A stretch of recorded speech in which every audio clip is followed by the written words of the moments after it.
प्रणाम, मैं actor Rishabh Rajput. Power star Pawan Singh का बहुत ही बवाल सॉन्ग आ रहा है, बहुत ही बवाल सॉन्ग जो कि शूटिंग काल हो गया और बहुत ही भव्य तरीके से शूट किया गया है। उसका वीडियो लगभग 5 लाख के बजट में उसका वीडियो है। 5 से 7 लाख के बजट में उसका वीडियो शूट किया है, जो कि लखनऊ में 2 दिन से शूटिंग हो रहा है उसका। और इसी लगन में आने वाला है पावर स्टार पवन सिंह का लगन स्पेशल सॉन्ग है।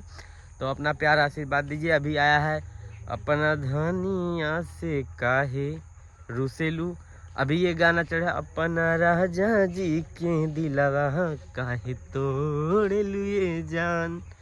ये भी बढ़िया चल रहा है। पावर स्टार पवन सिंह का धमाके पे धमाका आ रहा है। आप लोग अपना आशीर्वाद प्यार दीजिए। और बहुत जल्द ही पावर स्टार पवन सिंह की फिल्म आने वाली है, जो कि बहुत ही बड़ी फिल्म है।